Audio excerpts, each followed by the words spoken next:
n'entend pas toujours des choses encourageantes. Ok. Et votre première expérience réussie date de quand? Ma première expérience réussie date de 2000. Pour la fusée. Et quel est le prototype d'arme que vous aviez présenté à l'époque? Bon, en ce moment, c'était une roquette. J'étais en train de développer une roquette. Ça, voilà. Certainement, ça donne des idées à Kumba, qui est de Thiès, une ville où il y a beaucoup de cantonnements militaires, une roquette. Et ça a été un franc succès ou bien Oui, bon, à mes débuts, j'étais en seconde. La première fusée a décollé, en fait, quand j'étais en seconde, au Polytechnique de Saint-Louis. Okay. Bon, ça a décollé, je ne vous garantis pas la trajectoire, mais ça a décollé quand même. Et on le voit ici, hein, sur ces images, avec cette fusée made in Sénégal. Voilà, absolument, 100% fabriquée au Sénégal. Okay. Cette fusée-là est un peu plus perfectionnée parce qu'elle dépasse la vitesse du son. Voilà, c'est une roquette qui est très précise, carrément, qui dépasse la vitesse du son. Celle-ci est vraiment... Oui. Donc là, on a en face une vraie arme de guerre. Oui, c'est vrai. Prête à être utilisée. Prête à être utilisée, soit en tir unitaire, dans ce cas-ci, ou en batterie, dans les orgues de Saline. Ok. Et on voit l'emblème national, là, le drapeau du Sénégal sur ces armes-là. Donc ça veut dire que vous montrez réellement votre engagement, votre patriotisme. Absolument. Est-ce que vous avez, en tout cas, présenté tous ces projets-là à la haute hiérarchie militaire? Oui, j'ai présenté ces projets-là. Et j'ai eu des appuis. J'ai eu des appuis quand même. Voilà, parce que depuis 2008, j'étais en train de travailler avec l'armée sénégalaise en douce. Voilà. Bon. Après, en 2012, le président Macky Sall a connu à appuyer. D'ailleurs, en 2013, il m'a envoyé une lettre de félicitations. Ah, super. Voilà, j'ai eu à développer, à mettre en place l'industrie militaire. Oui, une industrie militaire au Sénégal. Ah, okay. Là où on fabrique tout ce qui est blindage, roquettes, tout le temps là.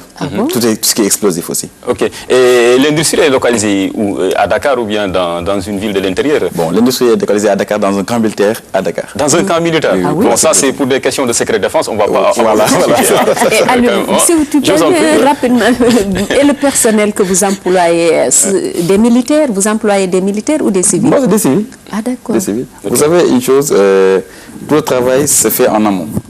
On fait les plans, on fait la technologie. Et les machines que nous avons, une machine ne fait que ce qu'on lui dit de faire. Une fois qu'ils ont les plans, vous savez, au Sénégal, on a des génies. Ils développent. Et vous en êtes un? Vous en êtes un. Malgré votre humilité. Moi, je sais. Malgré votre humilité, vous en êtes un. Et aujourd'hui, en fait, vos principaux clients, ils sont tous sénégalais ou bien vous sortez des fois des frontières de notre pays? Bon, pour l'instant, je travaille principalement sur le prototypage et pour l'armée sénégalaise. Voilà, vous savez, bon, le domaine de l'armement est assez confidentiel. Même si ça se faisait, je ne pourrais pas dire... Bien sûr. Voilà, mais quand même, on produit des choses. Ce qui est important de savoir, c'est qu'on produit des choses. Il y a une industrie de défense au Sénégal. Voilà. Et on fait des choses quand même, on est dans la pointe de la technologie. Il y a 17 pays au monde qui ont la licence, qui ont 100% de la licence de fabrication d'une fusée. Le Sénégal est le 17e. Ah oui, le Sénégal est le 17e pays. 100%. Grâce à vous.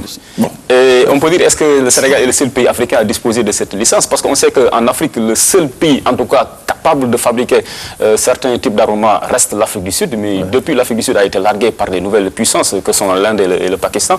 Aujourd'hui, est-ce que le Sénégal pourrait demain rivaliser avec l'Afrique du Sud, par exemple, aujourd'hui, pour être le premier, le numéro 1 en Afrique? Absolument. Et vous y travaillez avec la hiérarchie militaire? Oui, je travaille avec la hiérarchie militaire. Bon, d'ailleurs, j'en profiterai pour les remercier parce que vraiment, ils ont appuyé. C'était pas évident.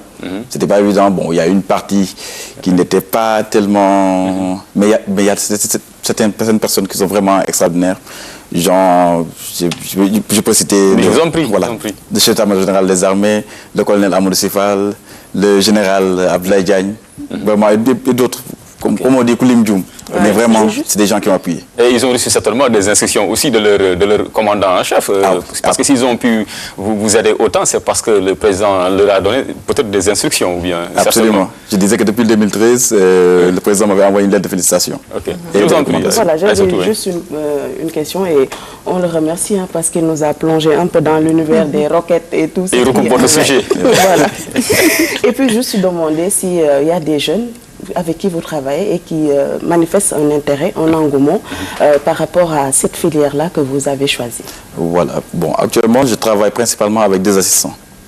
Il y a des jeunes qui sont très forts, bon, qui peuvent en fait déchiffrer tous mes plans. En fait, c'est ça le projet. Qui ont été formés au Sénégal aussi? Oui, j'étais formé au Sénégal. Bon, qui a été formé au Sénégal. Oui, parce que vous savez, les plans, c'est des codes universels. Donc, s'ils savent, quelle que soit la complexité du plan, s'ils savent déchiffrer et faire exécuter les machines, dans ça, il n'y a pas de problème. Voilà. Et parallèlement aussi, l'école polytechnique de Thiès et l'armée de l'air ont ouvert une nouvelle filière aéronautique. Là où je suis prof. Je suis prof en structure aéronef là-bas. Donc j'essaie aussi de transférer au moins une partie de la technologie. Et donc peut-être on pourrait espérer demain avoir des hélicoptères, des appareils en tout cas volants de combat, made in Sénégal. Ça aussi vous y travaillez? Oui, je travaille. Vous savez, en 1945, il y avait de très bons avions. Vous vous rappelez? Bon, si vous voyez dans les archives. Et aujourd'hui, ils paraissent ringards. Voilà.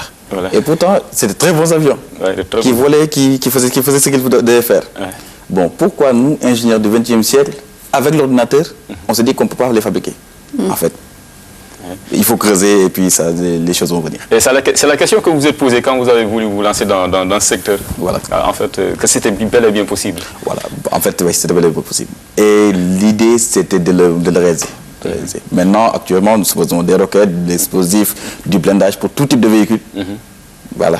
Et bon, toute la panoplie d'armement. Alors, on sait qu'il y a de grands salons, en tout cas de promotion d'armes nouvelles, dernière génération, à travers le monde, qui sont organisés un peu partout. Est-ce que vous y avez déjà participé, en étant, disons, le représentant du petit Sénégal, fabricant d'armes?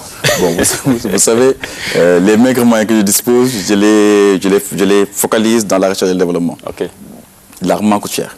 Voilà, la recherche et ça ruine des pays. Ça, donc, bon, le peu de moyens que j'ai, bon, c'est relatif, mais le peu de moyens que j'ai, je le focalise sur la recherche et le développement avec une obligation de résultat.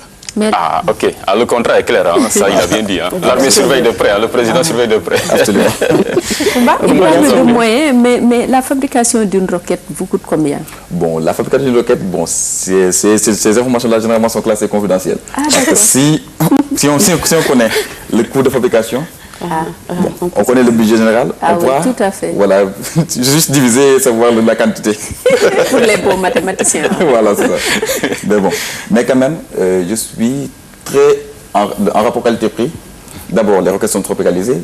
Vous les mettez à 50 degrés sous le soleil, ils ne bougent pas. L'explosif est très stable. L'explosif, je l'ai fabriqué quand j'étais en seconde. En fait, je ne l'ai pas fabriqué parce que j'étais fort, je l'ai fabriqué parce que je n'avais pas le choix. D'abord, ça ne se vend pas. Et je voulais fabriquer une fusée. Qu'est-ce qu'il fallait faire?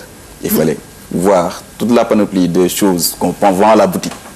Qu'on vend à la boutique, qui existe. Dans une boutique, là? Dans une boutique, je peux entrer dans une boutique, acheter des choses et puis avoir une explosif de classe militaire.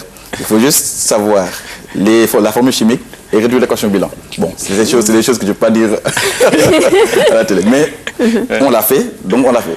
C'est bien d'être scientifique. Hein. Bon, et vos encadreurs, vos professeurs, en tout cas au Britannique militaire Charles Thiorere, quand ils ont vu cette invention, comment ils ont regardé? Désormais, ils vous regardaient autrement ou bien? Bon, en fait, ils me regardaient d'un air amusé. J'avais un prof, M. Dimele Diouf, qui m'appuyait beaucoup. Je lui ai présenté mon protocole expérimental en seconde. Parce que bon, dès la seconde, j'avais mis un protocole expérimental.